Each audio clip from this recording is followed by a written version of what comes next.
Hello, my dear cool students. Welcome to Cool Gurukul. This is Anjali and today's topic Laws of Inheritance. जिसे Mendel's experiment भी कहा जाता है, यानी कि मेंडल्स एक्सपेरिमेंट ही लॉज ऑफ इनहेरिटेंस है एंड लॉज ऑफ इनहेरिटेंस ही मेंडल्स एक्सपेरिमेंट है। एक ही बात है, यानी कि इसका मतलब ये है कि जो मेंडल का एक्सपेरिमेंट अभी तक हम लोगों ने किया, प्रीवियस वीडियोस आप देख सकते हैं, मैं ऊपर लिंक प्रोवाइड कर दूंगी और डिस्क्रिप्शन बॉक्स तो है ही। सारा का सारा एक्सपेरिमेंट फिनिश कर लिया है और था ही क्या इसमें, जस्ट 2 क्रॉसेस तो किए हैं, वही 2 क्रॉस ही आपको समझने हैं कि कैसे वो क्रॉस करवाना है और उसके रेशियो, उसके फिनोटाइप, जीनोटाइप कैसे निकालना है। हम लोगों ने कितनी सारी चीज़ें सीखी इस एक्सपेरिमेंट के थ्रू। बहुत सारे ऐसे डेफिनेशंस थे जो हम लोगों ने सीखे, जैसे कि जीनोटाइप, फिनोटाइप, डोमिनेंस क्या होता है, रिसेसिव क्या होते हैं, एलील्स क्या होते हैं, डीएनए क्या होता है, जीन्स क्या होता है, बहुत सारी चीज़ें हमने सीखी। क्रॉस किसे कहते हैं, पॉलिनेशन किसे कहते हैं, पॉलिनेशन का खैर अलग टॉपिक मैंने बनाया था। तो बहुत सारे डेफिनेशंस हमने छोटे छोटे इसमें किए और इन सारे डेफिनेशंस को मिलाकर ही ये मेंडल एक्सपेरिमेंट बना। आई मीन टू से मेरे कहने का मतलब ये है कि इसमें ये सारे के सारे डेफिनेशंस आ रहे हैं, हर जगह पे आ रहे हैं। अगर ये डेफिनेशंस, ये छोटी छोटी चीज़ें सबको पता चल जाए तो मेंडल एक्सपेरिमेंट को पढ़ना आसान हो जाएगा। तो मेंडल ने जब अपना पूरा एक्सपेरिमेंट फिनिश किया, उसके बाद कुछ कंक्लूजन्स निकले, उसके रिजल्ट निकाले जो हम ऑलरेडी निकाल चुके हैं। रिजल्ट जितना भी हमने एक्सपेरिमेंट किया सारा का सारा रिजल्ट ही तो था। उसमें हमने देखा कि कैसे कौन से पेरेंट्स आपस में जो है क्रॉस कर रहे हैं, उसके बाद न्यू ऑफस्प्रिंग्स किस टाइप के बन रहे हैं, ये सारी चीज़ें हम पढ़ चुके हैं। इन सारे इस एक्सपेरिमेंट का कंक्लूजन ऑलरेडी हम लोग निकाल चुके हैं, ठीक है, कि किस तरह से जीनोटाइप, कौन से जीनोटाइप कहाँ जाते हैं, किधर से किधर जाते हैं, कौन से पेरेंट्स से कौन से ऑफस्प्रिंग तक जाते हैं। एक ही फैमिली के सारे मेंबर्स होते हैं जिनके जो डीएनए है वो मैच करते हैं, है ना। ऐसा नहीं हो सकता कि जो डीएनए है, अब डीएनए में कह रही हूँ इसका मतलब आप कंफ्यूज मत हो जाना, क्योंकि हमने अभी पीछे प्रीवियस वीडियोस में एलील्स की बात की, जीनोटाइप की बात की, जीन्स की बात की। तो डीएनए जो होता है वो जेनेटिक मटेरियल है, उसी में जीन्स, एलील्स वगैरह सारी चीजें प्रेजेंट होती हैं, ठीक है। तो डीएनए की ही तो सारी इन्फॉर्मेशन थी इस एक्सपेरिमेंट में। जेनेटिक इन्फॉर्मेशन कैसे पेरेंट से ऑफस्प्रिंग में ट्रांसफर होती है। तो इस सारे एक्सपेरिमेंट को करने के बाद मेंडल ने पूरे जितने भी पॉइंट्स कलेक्ट किए, जितना भी कंक्लूजन निकाला, उन सारी चीज़ों को देखते हुए 3 तरह के लॉज बनाए। क्या बनाए? 3 तरह के लॉज। मैंने स्टार्टिंग में आपको वीडियो में बताया था लॉज क्या होते हैं, रूल्स होते हैं, रेगुलेशंस होते हैं, रूल्स को कहते हैं लॉज। तो 3 तरह के लॉज बनाए इस एक्सपेरिमेंट के। मतलब ये पूरे एक्सपेरिमेंट का एक निचोड़ है, आप ऐसा कह सकते हैं, ये 3 तरह के लॉ। तो वो 3 तरह के लॉज जो थे वो कौन से थे? सबसे पहले तो जो मेंडल एक्सपेरिमेंट होता है उसे क्या कहते हैं? लॉ ऑफ इनहेरिटेंस कहते हैं। तो लॉ ऑफ इनहेरिटेंस यानी कि इनहेरिटेंस के लॉज बनाए। इनहेरिटेंस के जो लॉज थे वो 3 तरह के बनाए। वो 3 कौन कौन से लॉ थे? पहला तो था लॉ ऑफ डोमिनेंस, दूसरा था लॉ ऑफ इंडिपेंडेंट असॉर्टमेंट और तीसरा लॉ है जिसे हम कहते हैं लॉ ऑफ सेग्रीगेशन।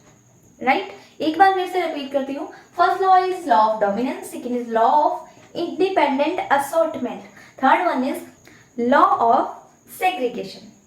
तो ये 3 तरह के लॉज जो थे वो मेंडल ने एक्सपेरिमेंट के बाद बनाए और ये जो 3 लॉज हैं ये पूरे एक्सपेरिमेंट का एक निचोड़ कह सकते हैं आप, ठीक है। तो इन तीनों लॉज को हम आज इस वीडियो में 1 बाय 1 डिस्कस करने वाले हैं, ठीक है। आज की वीडियो आप लोगों को समझ में आ गई क्या है? हम इन तीनों लॉज को 1 बाय 1 डिस्कस करेंगे। और अगर आप हमारे चैनल पर न्यू हैं तो चैनल को सब्सक्राइब कर लीजिए, साथ में ही बेल आइकन है उसे भी प्रेस कर दीजिए ताकि हमारे जितने भी नोटिफिकेशन हो वो सबसे पहले आप तक पहुंच सके और आप हमारी वीडियो सबसे पहले देख सकें। वीडियो पसंद आएगी तो वीडियो को लाइक जरूर कीजिएगा और सबके साथ शेयर भी कीजिएगा, ठीक है। तो चलिए वीडियो को स्टार्ट करते हैं, जिसमें हम सबसे पहले पढ़ेंगे लॉ ऑफ डोमिनेंस। तो लॉ ऑफ इनहेरिटेंस का जो फर्स्ट लॉ है, जो मेंडल ने फर्स्ट लॉ हमें दिया था, उसका नाम क्या है? Law of dominance. क्या है? लॉ ऑफ डोमिनेंस है। अब लॉ ऑफ डोमिनेंस होता क्या है इसके बारे में बाद में सोचेंगे, लेकिन उससे पहले हम ये देखते हैं कि हमने एक्सपेरिमेंट में कुछ चीज़ें की थी। यहाँ पे जो भी बोर्ड में लिखा है वो सारी चीज़ें उससे रिलेट करती हैं, यानी कि वही चीज़ें मैंने लिखी हैं जो हमने एक्सपेरिमेंट में की थी। अगर आपने वो वीडियो देखी है, मेरे पिछले जो वीडियोज़ हैं इस एक्सपेरिमेंट की, तो यहाँ पे जो भी मैं बताने वाली हूँ वो आपको 1 सेकंड में याद आ जाएगा, समझ में भी आ जाएगा, क्योंकि आपने वो वीडियोस देखी हैं। तो ये सारा वही एक्सपेरिमेंट लिखा है, सारा नहीं है, थोड़ा सा एक्सपेरिमेंट ही है जो मैं यहाँ पे एक्सप्लेन करने वाली हूँ, ठीक है। तो चलिए देखते हैं कि हमने एक्सपेरिमेंट में क्या किया था। इस लाइन को छोड़ देते हैं, बाद में पढ़ेंगे। यहाँ से स्टार्ट करते हैं। अकॉर्डिंग टू दिस लॉ, ये भी छोड़ देते हैं, लॉ की बात हमने करते ही नहीं है, ठीक है। हाइब्रिड ऑफस्प्रिंग, ठीक है। हाइब्रिड क्या था? जब दो पेरेंट्स को क्रॉस करवाया गया था तो हमारे पास हाइब्रिड यानी कि न्यू प्लांट्स बन रहे थे। ये छोटे छोटे नन्हे मुन्ने बच्चे बन रहे थे, प्लांट्स के न्यू प्लांट्स बन रहे थे। तो जो न्यू प्लांट्स बने थे, एक टाइम पे ऐसा था कि उन्होंने इनहेरिट किया था, यानी कि हेरिटेंस करना। हेरिटेंस का मतलब जेनेटिक इंफॉर्मेशन को पेरेंट्स से ऑफस्प्रिंग तक पहुंचाना, उसे कहते हैं इनहेरिटेंस। तो जो जेनेटिक इंफॉर्मेशन है इन हाइब्रिड वाले ऑफस्प्रिंग ने वो इनहेरिट की, यानी कि ली ओनली डोमिनेंट ट्रेट की। ठीक है, जब हमने एक्सपेरिमेंट किया था, एक था मेल, एक थी फीमेल। जब इनका हमने क्रॉस करवाया, ये फर्स्ट प्लांट, ये सेकेंड प्लांट, आपको याद होगा इससे एक हाइब्रिड बनाना। ठीक है, इसी तरह से बहुत सारे एक्सपेरिमेंट कराने के बाद मेंडल ने सेम ऐसे वाले हाइब्रिड बना लिए। ठीक है, इस हाइब्रिड बनाने के बाद जब और 2-3 और हाइब्रिड्स बनाए तो सेम यही वाले हाइब्रिड को दूसरे हाइब्रिड के साथ क्रॉस करवाया था। याद है आपको, ये दो हाइब्रिड्स को, सेम हाइब्रिड को क्रॉस करवाया। ये कौन से हाइब्रिड थे? जो कि first and second parent in दोनों को मिक्स करके बने थे। ठीक है, ये न्यू ऑर्गेनिज्म बना था हमारे पास, ये बने थे हाइब्रिड। तो ये जो हाइब्रिड ऑफस्प्रिंग है इन्होंने इनहेरिट किया, यानी कि ये जो डीएनए या जेनेटिक मटेरियल है अपने पेरेंट्स से इनहेरिट किया, लिया। ठीक है, ये जेनेटिक मटेरियल ले लिया अपने पास। ठीक है, आफ्टर क्रॉसिंग। उसके बाद ये कह रहे हैं कि ओनली डोमिनेंट ट्रेट लिया इन्होंने अपने पेरेंट्स से, यानी कि इन दोनों में से जो भी डोमिनेंट था और जो रिसेसिव था, दो हमने पढ़े थे कि एक तो डोमिनेंट होता है, एक रिसेसिव होता है। जैसे हमने मेल को लिया था डोमिनेंट एंड फीमेल को लिया था रिसेसिव। तो ये कह रहे हैं कि जो हाइब्रिड ऑफस्प्रिंग बने हमारे पास, उन्होंने डोमिनेंट वाले जेनेटिक मटेरियल को इनहेरिट किया अपने अंदर। ठीक है, offspring inherit only dominant traits. Trait का मतलब क्या होता है? ट्रेट का मतलब होता है फीचर्स। ठीक है, ट्रेट का मतलब होता है फीचर्स। जैसे आपके मोबाइल फोन के फीचर्स होते हैं, जैसे इंसानों के फीचर्स होते हैं, वैसे ही ट्रेट का मतलब क्या होता है? फीचर्स। वही वाला फीचर है ये ट्रेट। साइंस की लैंग्वेज में हम यूज करते हैं ट्रेट। तो ये जो ट्रेट है कौन सा? Dominant trait. तो ये डोमिनेंट वाला ट्रेट का जो जेनेटिक मटेरियल था वो इनहेरिट किया इन्होंने, ये वाले नए बनने वाले ऑर्गेनिज्म ने, यानी कि हाइब्रिड्स ने। तो यहाँ पे ये तो लिखा है कि hybrid offspring inherit only dominant trait. कहाँ पे? इन फिनोटाइप।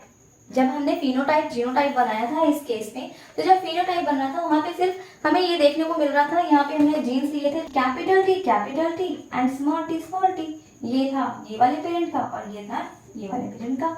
तो इसमें से जब हाइब्रिड बना तो हाइब्रिड ने ओनली डोमिनेंट कैरेक्टर लिया। इसका जो रिजल्ट आया था वो था हमारे पास capital T and small T. ठीक है, तो कैपिटल टी स्मॉल टी है, तो जो हमने मेल लिया था वो टॉल था और फीमेल ड्वार्फ।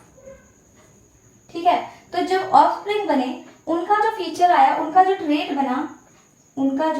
बना यानी कि फिनोटाइप जो बना था, फिनोटाइप में जो ट्रेट बना वो क्या बना था? टॉल बन रहा था। जबकि फीमेल ड्वार्फ थी, लेकिन उन्होंने जितने भी प्लांट्स बने सारे के सारे टॉल बन रहे थे, अगर आपको याद हो तो। ये था F1 जनरेशन। ठीक है, ये सारा एक्सपेरिमेंट हम लोगों ने किया है। F1 जनरेशन में कैपिटल टी स्मॉल टी बन रहा था, जिसमें सारे के सारे टॉल प्लांट थे। इसमें फीमेल का भी लगा हुआ है स्मॉल टी, बिकॉज ये रिसेसिव है, इसलिए रिसेसिव आपको पता है कि अपने आप को एक्सप्रेस नहीं करता, डोमिनेंट करता है। इसके साथ डोमिनेंट भी लगा हुआ है, तो डोमिनेंट एक्सप्रेस करेगा अपने आप को, दोनों चाहे एक साथ प्रेजेंट हो। तो इसलिए जितने भी प्लांट्स बनते थे सारे के सारे क्या थे? टॉल थे। तो यही कहा गया कि हाइब्रिड ऑफस्प्रिंग ने इनहेरिट लिया ओनली डोमिनेंट ट्रेट, डोमिनेंट वाले ट्रेट्स को लिया इन फिनोटाइप। समझ गए यहाँ तक? ओके, तो आगे बोल रहे हैं कि एलील्स, जो हमारे पास ये एलील्स प्रेजेंट है, कौन से? कैपिटल टी एक एलील है, कैपिटल टी दूसरे वाला सेकेंड एलील है। तो ये भी क्या, इन्हें क्या कहते हैं? Copies of alleles. तो ये जो एलील्स हैं, ठीक है, ये दो तरह से अपने आप को एक्सप्रेस कर रहे थे। इनमें से जो एक एलील थे, पेयर ऑफ एलील, वो अपने आप को क्या कर रहे थे? सप्रेस्ड कर रहे थे। अपने ट्रेट को क्या कर रहे थे? अपने फीचर्स को सप्रेस कर रहे थे। सप्रेस करना होता है दबाना। ठीक है, अपने फीचर्स को आगे नहीं आने दे रहे थे। ठीक है, सप्रेस कर रहे थे। तो अभी जैसे मैंने बताया कि जो अपने आप को आगे नहीं होने देते वो कौन से थे? रिसेसिव। यानी कि वो एलील्स जो अपने आप को सप्रेस कर रहे थे उसे कहा जाता है रिसेसिव ट्रेट। ठीक है, क्या कहा जाता है? देखिए बिल्कुल क्लियर लिखा है मैंने यहाँ पे, आप चाहे तो अपने नोट्स पर भी लिख सकते हैं और इससे आप लर्न कर सकते हैं, तो आपके भी फुल मार्क्स आ सकते हैं। ये एक तरीका होता है अपने आंसर को एक्सप्रेस करने का। लाइक जैसे आप आपके पास बहुत शॉर्ट टाइम है तब ये तरीका काम आता है, ठीक है। जैसे लास्ट टाइम आपका एग्जाम का आ रहा है और आपके पास टाइम नहीं है, आपको पूरे का पूरा क्वेश्चन पढ़ा है, आपने उसका आंसर नहीं लिखा है और आपको वो आंसर आता है, तो आप इस शॉर्ट फॉर्म में लिख सकते हो उसे, ठीक है। कि हाइब्रिड ऑफस्प्रिंग है, उसने इनहेरिट किया ओनली डोमिनेंट ट्रेट को ही किया, कौन सी स्टेट में, फिनोटाइप में। और एलील्स जो प्रेजेंट थे वो दो तरह के थे, एक जो एलील था वो अपने आप को स्प्रेस कर रहा था, यानी कि अपने आप को दबा रहा था, पीछे पीछे रख रहा था। तो मैंने बताया जो आगे निकल कर नहीं आते, पीछे पीछे रहते हैं, उन्हें क्या कहते हैं, रिसेसिव ट्रेट, ठीक है। और इसी तरह से दूसरा जो एलील था अपने आप को डिटरमाइन कर रहा था, आगे आके सबको दिखा रहा था कि मैं ही हूँ। ये तो बेचारा रिसेसिव दिखाई नहीं रहा था, ये कह रहा था मेरा तो कोई अस्तित्व ही नहीं है यहाँ पर, मेरे साथ डील मत कीजिए प्लीज, आपको जिसके साथ करना है उसके साथ कीजिए। और इसी कारण क्या हुआ, जो एलील था वो अपने आप को ज्यादा से और ज्यादा अपने आप को शो करने लगा, जहाँ पे रिसेसिव बिल्कुल भी नहीं दिख रहा था। तो जो अपने आप को डिटरमाइन कर रहा था, ज्यादा शो कर रहा था, उसे कहते हैं डोमिनेंट ट्रेट, ठीक है। ये हमने एक्सपेरिमेंट में किया था।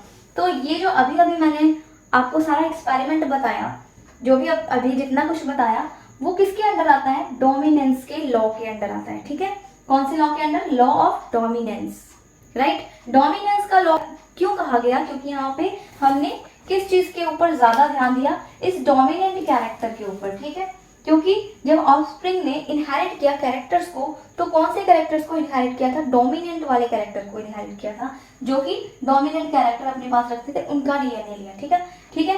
तो सभी के सभी जिसकी वजह से टॉल बने, और रिसेसिव वाले का कोई भी इसमें फीचर नजर नहीं आ रहा था। तो इसी वजह से यहाँ पे बात की गई डोमिनेंस की, तो ये है क्या है, लॉ ऑफ डोमिनेंस, क्या है, लॉ ऑफ डोमिनेंस है। और ये जो लॉ ऑफ डोमिनेंस है, ये मेंडल का फर्स्ट लॉ है इनहेरिटेंस का, ठीक है। इनहेरिटेंस का क्या है, फर्स्ट लॉ है, ठीक है, क्लियर है। तो चलिए आगे बढ़ते हैं, जिसमें हम करेंगे इस इनहेरिटेंस का सेकंड लॉ। सेकंड लॉ कौन सा है, जल्दी से सोच कर बताइए मुझे, कौन सा है second law. Okay, so second law है लॉ ऑफ इंडिपेंडेंट असॉर्टमेंट। क्या है, law of independent assortment. Assortment का मतलब क्या होता है, इंडिपेंडेंट का मतलब तो सबको पता होगा, इंडिपेंडेंट होना मतलब आत्मनिर्भर होना, आत्मनिर्भर भारत बनाना, इंडिपेंडेंट भारत बनाना जो बनाने में सब जुटे हुए हैं, लगे हुए हैं, ताकि हमारा जो भारत है वो इंडिपेंडेंट बन सके। इंडिपेंडेंस डे आप बनाते हो, ठीक है, आपको इंडिपेंडेंट का मतलब पता है। असॉर्टमेंट का मतलब क्या होता है, असॉर्टमेंट का मतलब होता है छांटना। एक तो होता है दो चीजों को अलग कर देना, वो अलग चीज है, एक होता है छांटना। तो असॉर्टमेंट क्या है, छांटना है। जैसे फॉर एग्जाम्पल आपके पास 10 बुक्स हैं, ठीक है, आप किसी लाइब्रेरी में बैठे हो, आपके पास 10 बुक्स हैं, उन 10 में से, वो सारी कहानियों की बुक है, उन 10 में से आपको सिर्फ 3 राइटर्स की बुक ही पसंद है, जिनकी कहानियां आप बहुत ज़्यादा पढ़ते हो, बहुत पसंद करते हो। तो उस 10 बुक्स में से आपने 3 बुक्स अलग कर ली।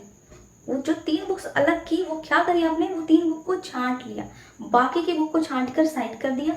वो 3 बुक्स ही आपको चाहिए, वही आपको पसंद है, वो इसमें से आपने छांट लिया। तो वो क्या किया आपने, असॉर्टमेंट। वो असॉर्टमेंट क्या है, छांटना, असॉर्टमेंट, राइट। ओके, ठीक है, assortment, law of independent assortment, ये आपको पता चल गया होगा इसका मीनिंग क्या है। चलिए, तो सबसे पहले ये जो मेंडल का ये सेकंड लॉ है, क्या कहते हैं इसको, Mendel second law of inheritance.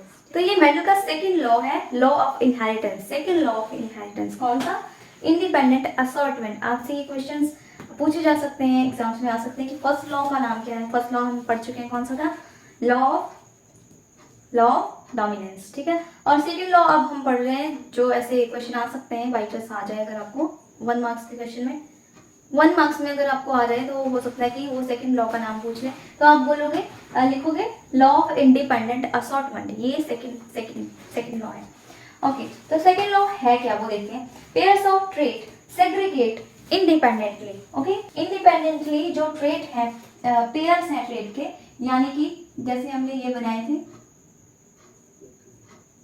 फिर से वही एग्जांपल ले लेते हैं, ठीक है। पेयर्स, ये पेयर्स बने हुए हैं ट्रेट के, और ये सेग्रीगेट कर रहे हैं इंडिपेंडेंटली। क्या कह रहे हैं, ये सेग्रीगेट कर रहे हैं इंडिपेंडेंटली, यानी कि अलग अलग अपना अपना ये सेग्रीगेट कर रहे हैं इंडिपेंडेंटली। यहाँ से TLE आ गया, कैपिटल T, यहाँ से स्मॉल t, सारे इंडिपेंडेंटली अपने आप को सेग्रीगेट कर रहे हैं। सेग्रीगेट का क्या मतलब होता है, सेग्रीगेट का मतलब होता है एक दूसरे से अलग होना, ठीक है। तो ये यहाँ पे पेयर प्रेजेंट थे, यहाँ से इन्होंने अपने आप को सेग्रीगेट किया और अलग अलग ऐसे हो गए, ठीक है। ये सेग्रीगेशन हो गई यहाँ पे इनकी। तो pairs of traits segregate independently segregate कर रहे हैं in both male and female. ये मेल है और ये क्या है, फीमेल है। इन दोनों में जो पेयर्स हैं ट्रेड के वो सेग्रीगेट कर रहे हैं independently as individual heredity factors assort independently. इससे क्या हुआ कि जो इंडिविजुअल है, ये दोनों इंडिविजुअल, इनके जो इनहेरिडिटी फैक्टर्स हैं, इनहेरिडिटी फैक्टर्स वही आ जाएंगे डीएनए वाले, यानी कि जेनेटिक मटेरियल्स के फैक्टर्स। जेनेटिक मटेरियल्स के जो फैक्टर्स हैं, मटेरियल्स के फैक्टर्स लाइक एलील्स एक्सेट्रा, ये जो एलील्स प्रेजेंट हैं, ये क्या कर रहे हैं, इंडिविजुअली इनहेरिडिटी फैक्टर्स क्या हो रहे हैं, असॉर्ट हो रहे हैं। असॉर्ट का मतलब मैंने क्या बताया, छांट रहे हैं अपने आप को। जैसे ही हमने ये गैमेट्स निकाले थे यहाँ एक्सपेरिमेंट में, इन्होंने अपने आप को क्या किया, सेग्रीगेट किया, अलग किया अपने आप को, और जेनेटिक जो मटेरियल्स थे, एलील्स वगैरह जो जेनेटिक मटेरियल्स थे, वो अपने आप को क्या करें, इंडिविजुअली असॉर्ट कर रहे हैं, छांट रहे हैं कि ये वाले जो है, मैं इधर चला जाता हूँ, मैं इधर चला जाता हूँ, एक दूसरे को अपने आप को छांट रहे हैं, ठीक है। जब ऑफस्प्रिंग बनते हैं, छांट छटा के इन दोनों पेरेंट्स के एलील्स उसमें चले जाते हैं, है ना। तो इस तरह से ये छांट रहे हैं, अपने आप को असॉर्ट कर रहे हैं इंडिपेंडेंटली। इंडिपेंडेंटली है ना, कोई एक दूसरे के ऊपर डिपेंड नहीं है, अपने अपने एलील्स दे रहे हैं, ये अपना दे रहा है, ये अपना दे रहा है, अपने अपने एलील्स छोड़ रहे हैं, ठीक है, इंडिपेंडेंटली छोड़ रहे हैं। और इनके हेरिडिटी जो कैरेक्टर्स हैं, फैक्टर्स हैं, वो भी इंडिपेंडेंटली ही जा रहे हैं। तो different traits get equal opportunity to occur together. तो ये जो डिफरेंट ट्रेड प्रेजेंट हैं, इनके पास अपनी एक अपॉर्चुनिटी, इक्वल अपॉर्चुनिटी होती है, ताकि ये एक साथ अक्कर कर सके, यानी कि एक साथ दिख सके आपको। जैसे कि हमने ये ट्रेट लिए थे, मेल का था और फीमेल का था, ठीक है, जैसे लिया, इसमें डोमिनेंट कैरेक्टर और रिसेसिव कैरेक्टर, जब ऑफस्प्रिंग बन रहा है तो डोमिनेंट एंड रिसेसिव कैरेक्टर दोनों एक साथ अपने आप एक साथ जा रहे हैं ना ऑफस्प्रिंग में, तो एक साथ अक्कर कर रहे हैं, टुगेदर अक्कर कर रहे हैं, इंडिपेंडेंटली उनको ट्रेट शो करने का अपना एक मौका, इक्वल मौका मिल रहा है। ना ही डोमिनेंस को दबाया जा रहा है, ना ही रिसेसिव को दबाया जा रहा है। वो तो अब इन पर डिपेंड करता है कि डोमिनेंस अपने आप को शो करेगा या फिर रिसेसिव अपने आप को शो करेगा। जैसे कि आपको पता है डोमिनेंस शो करता है अपने आप को, तो वो तो बात की बात है, वो इनके आपस की वो तालमेल है कि कौन आगे जा रहा है, ठीक है। जहाँ पे डोमिनेंट नहीं होता वहाँ पे रिसेसिव आ जाता है आगे, वो इनके आपस का झोल है, वो नहीं देखेंगे। तो डिफरेंट ट्रेड्स, ये जो डिफरेंट ट्रेड हैं, इनको इक्वल अपॉर्चुनिटी मिलती है कि आप अपने आप को शो करो, चाहे एक साथ ही हो। तो ये भी हमने पढ़ लिया है, पढ़ा है ना, ये वाले में जितना एक्सपेरिमेंट जो हमने किया उसमें भी ये वाला पढ़ लिया। तो यही चीज क्या है, इंडिपेंडेंट असॉर्टमेंट, मतलब इंडिपेंडेंटली अपने आप को छांट कर अपने कैरेक्टर्स को दिखाने का इनको मौका मिल रहा है, चाहे ये साथ में भी प्रेजेंट है तब भी। तो इसे कहते हैं इंडिपेंडेंट असॉर्टमेंट। ऐसा नहीं कि ट्रेट, अपने ट्रेट को एक्सप्रेस करने के लिए ऐसा नहीं कि एक दूसरे के ऊपर डिपेंड है, ये इंडिपेंडेंटली काम कर रहे हैं, ये जितने भी एलील्स, डीएनए, जेनेटिक मटेरियल है। तो एक बार फिर से देख लीजिए, लॉ ऑफ इंडिपेंडेंट असॉर्टमेंट जो है वो है मेंडल का सेकंड लॉ ऑफ इनहेरिटेंस। कौन सा है, सेकंड लॉ है। और इन पेयर्स ऑफ ट्रेट, जो ये पेयर्स ऑफ ट्रेट हैं, वो सेग्रीगेट कर रहे हैं, सेग्रीगेट अलग हो रहे हैं, इंडिपेंडेंटली सेग्रीगेट कर रहे हैं, और एज इंडिविजुअल इनहेरिडिटी फैक्टर्स, इन इंडिविजुअल्स में इनहेरिडिटी जो फैक्टर्स हैं वो असॉर्ट कर रहे हैं, यानी कि अपने आप को छांट रहे हैं इंडिपेंडेंटली, कि मैं इधर चला जाता हूँ छांट के, मैं इधर चला जाता हूँ। तो डिफरेंट ट्रेट्स, अलग अलग जो ट्रेट्स हैं, अलग अलग तरह के जो ट्रेट्स हैं, फिजिकल एंड जेनेटिक ट्रेट्स हैं, उनको इक्वली अपॉर्चुनिटी मिल रही है अपने आप को एक्सप्रेस करने की, चाहे वो एक साथ प्रेजेंट है। तो ये था हमारा लॉ ऑफ इंडिपेंडेंट असॉर्टमेंट, जो कि सेकंड लॉ ऑफ इनहेरिटेंस है। तो चलिए अब करते हैं थर्ड लॉ। थर्ड लॉ का नाम बताइए जल्दी से, क्या था थर्ड लॉ, इनहेरिटेंस का थर्ड लॉ। ओके, तो थर्ड लॉ जो है इनहेरिटेंस का, उसका नाम है लॉ ऑफ सेग्रीगेशन, ठीक है। मैंने लाइन वाइज इन लॉज को लिख दिया है और इसे कहते हैं थर्ड लॉ, ठीक है, थर्ड लॉ ही कहते हैं, थर्ड नंबर पे ही मैंने लिख दिया इसे।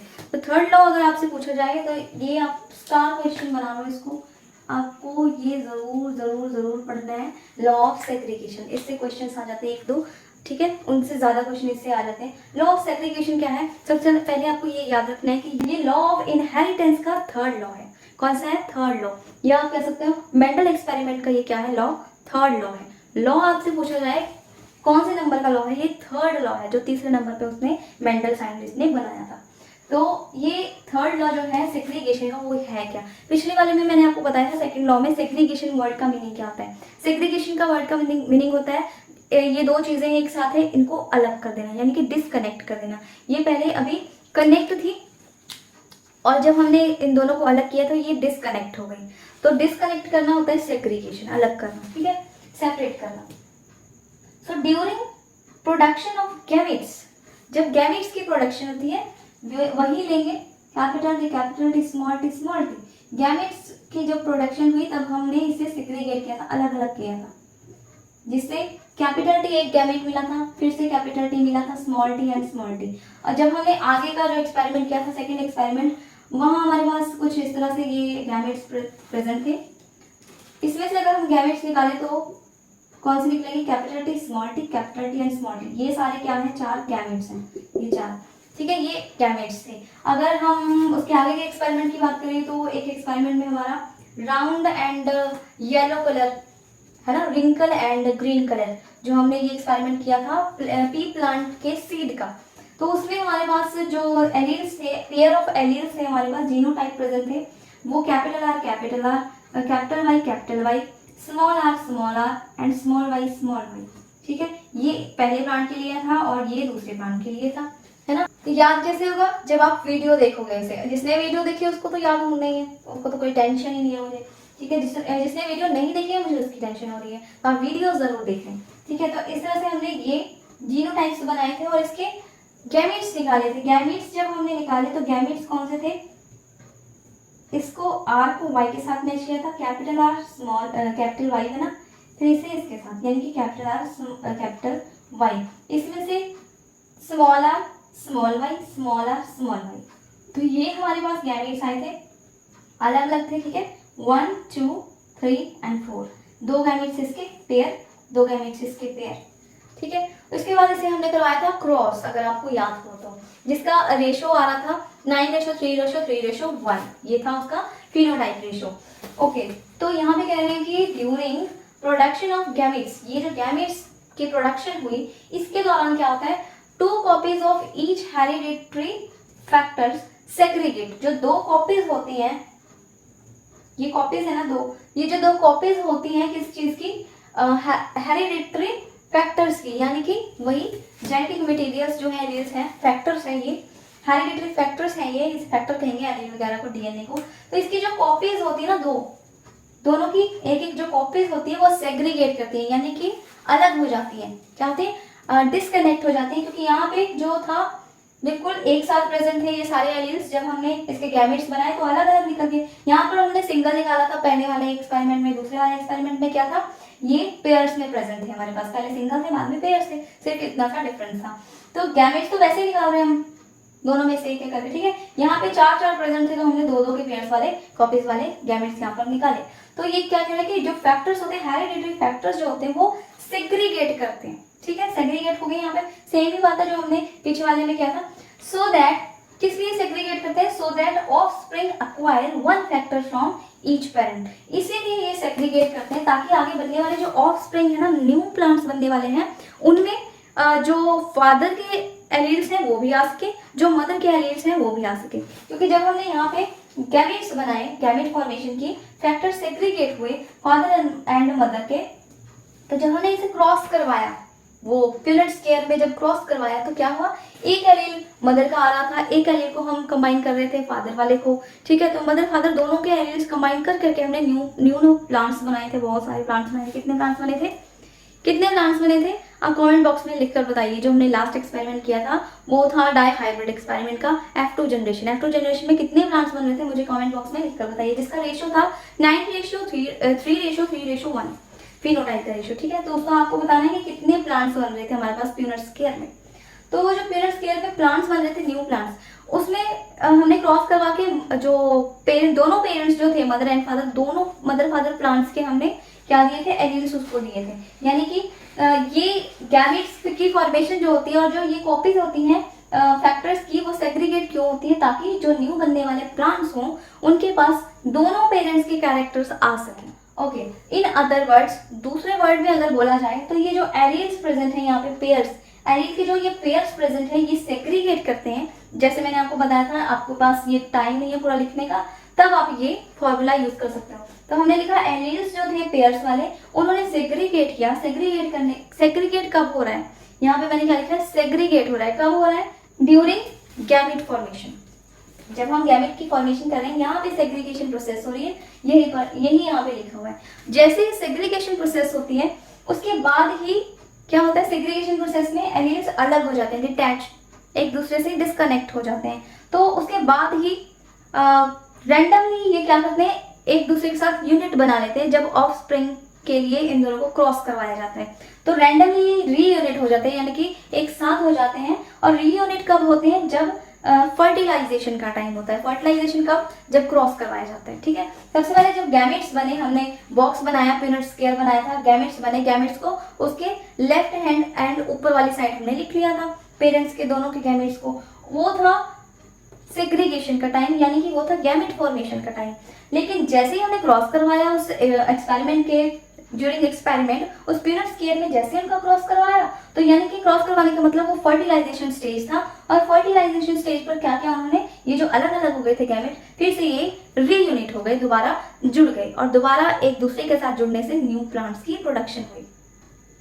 तो आपको समझ में आया, लॉ ऑफ सेग्रीगेशन इसे ही कहते हैं। यानी कि यहाँ पे हम गैमेट्स को अलग कर रहे हैं, यानी कि सेग्रीगेट कर रहे हैं, सेग्रीगेशन का प्रोसेस चल रहा है, तो इसलिए कह रहे हैं कि लॉ ऑफ सेग्रीगेशन। और ये थर्ड लॉ है। जहाँ पे जो फर्स्ट लॉ था, एक बार से रिकॉल कर लेते हैं, जहाँ पे फर्स्ट लॉ हमने पढ़ा वो था डोमिनेंस का, जहाँ पे हमने डोमिनेंस की बात की, अगर आपको याद हो, डोमिनेंस की बात की कि डोमिनेंस का कैरेक्टर ऑफस्प्रिंग में आ जाता है, इसलिए उसका नाम पड़ा लॉ ऑफ डोमिनेंस। और उसके बाद सेकंड लॉ जो था, उसमें हमने पढ़ा, जो एक्सपेरिमेंट में किया था, कि इंडिपेंडेंटली असॉर्ट करते हैं, अपने आप को छांटते हैं, कि ये वाला एलील इधर चले जाए, ये वाले एलील्स इधर चले जाते हैं, अपने आप को छांटते हैं। तो उस लॉ ऑफ असॉर्टमेंट उसे कहा गया। ठीक है, थर्ड लॉ में हमने क्या पढ़ा कि ये जो एलील्स हैं, ये अपने आप को एक दूसरे से डिस्कनेक्ट कर रहे हैं, जिसकी वजह से इसे सेग्रीगेशन का नाम दिया गया, और इसका पूरा नाम बना लॉ ऑफ सेग्रीगेशन। ठीक है, फर्स्ट वाला था फर्स्ट लॉ, सेकंड वाला जो कराया वो सेकंड लॉ है, और ये थर्ड नंबर पे जो मैंने कराया ये थर्ड लॉ है। आपको लॉज याद कर लेने हैं अच्छी तरीके से। ये ना हो कि आपको क्वेश्चन पूछा जाए कि फर्स्ट लॉ ऑफ इनहेरिटेंस क्या है, तो आप आंसर देके आ जाओ लॉ ऑफ सेग्रीगेशन, ये तो बिल्कुल ही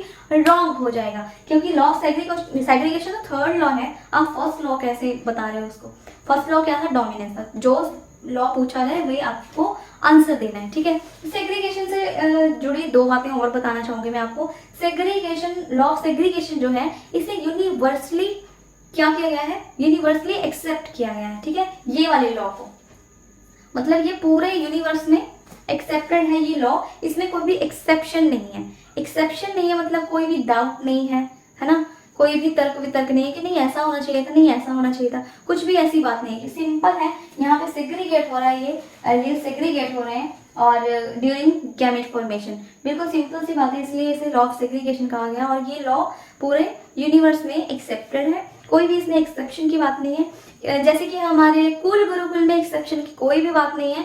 जितने भी हमारी वीडियोस हैं सभी की सभी बहुत ज़्यादा इंपॉर्टेंट वीडियोस हैं, आपके बहुत ज़्यादा काम आने वाली हैं, तो सारी वीडियोस जाके फटाफट से देख लीजिए और इससे रिलेटेड भी सारी वीडियोस देख लीजिए। तो मतलब आपको सारी वीडियोस देखनी है, यहाँ पे कोई भी एक्सेप्शन नहीं है, कोई भी तर्क वितर्क नहीं है, कोई भी ऐसी बात नहीं है जिसमें आपको नहीं ऐसा नहीं ऐसा होता। तो आपको ये यहाँ पे सारी चीज़ें सही मिलेंगी और काम की मिलेंगी, इंपॉर्टेंट मिलेंगी। तो जल्दी से चैनल को सब्सक्राइब कर लीजिए।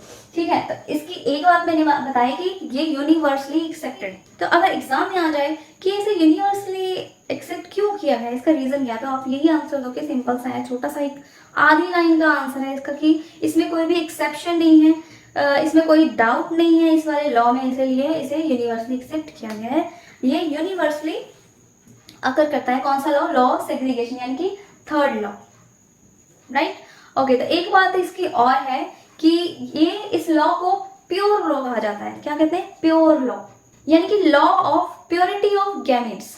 गैमेट्स की यहाँ पे बहुत ज्यादा प्योरिटी है, यानी कि प्योरिटी क्या होती है आप बताओ, सिंपल लैंग्वेज में प्योर चीज कौन सी होती है, जिसमें कोई मिलावट ना हो, उसे हम प्योर कह देते हैं। ठीक है, बिल्कुल भी मिलावट ना हो, नेचुरली वो अकर कर रही हो हमारे आसपास, है ना, उसे कहते हैं प्योर चीज। सिमिलरली ये जो लॉ ऑफ सेग्रीगेशन है ये बिल्कुल प्योर है, प्योरिटी ऑफ गैमेट्स है। यहाँ पे गैमेट्स में प्योरिटी कैसे है ये आप आसानी से देख सकते हैं कि जितने भी एलील्स हैं वो इंडिपेंडेंटली जब गैमीट्स बनते हैं तो उसमें कोई भी मिक्सिंग नहीं है कि डोमिनेंस आ रहा है, रिसेसिव आ रहा है, दोनों मिक्स हो जा रहे हैं, है ना।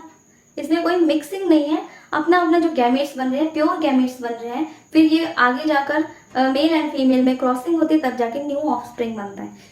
कोई इसमें मिलावट नहीं है कि किसी और का जीन यहाँ पे मिला दिया, किसी और प्लांट का जीन मिल गया, या फिर एक दूसरे के ऊपर डिपेंड हो रहे हैं, डोमिनेंस एंड रिसेसिव करेक्टर एक दूसरे पर डिपेंड होकर दूसरे के जीन्स को आपस में क्रॉस कर रहे हैं। तो ऐसा फर्स्ट स्टेज में बिल्कुल भी नहीं होता, इसलिए इसके जो गैमेट्स बनते हैं वो बिल्कुल प्योर होते हैं, इसलिए इसे प्योरिटी ऑफ गैमेट्स कहा जाता है। लॉ ऑफ सेग्रीगेशन वाले वही बात है, बिकॉज इट अकर्स ओनली या तो रिसेसिव अलील या फिर डोमिनेंस, या तो डोमिनेंस के तौर पर अलील प्रेजेंट होगा या फिर रिसेसिव के तौर पर अलील प्रेजेंट होगा। ये दोनों एक साथ मतलब एक दूसरे में मिक्स नहीं होंगे, that's why it's called purity of gametes, यानी कि लॉ ऑफ सेग्रीगेशन। तो आपको ये छोटी छोटी बातें याद रख लेनी है। तो इसी के साथ हमारा जो मेंडल्स एक्सपेरिमेंट है, ये मेंडल एक्सपेरिमेंट की जो जर्नी रही है हमारी, मुझे बहुत ही अच्छा लगा ये वीडियोस बनाकर आपको पढ़ाकर। और अगर आपको वीडियो समझ में आ रही है तो वीडियो के नीचे जो कमेंट बॉक्स है उसमें कमेंट जरूर कीजिएगा।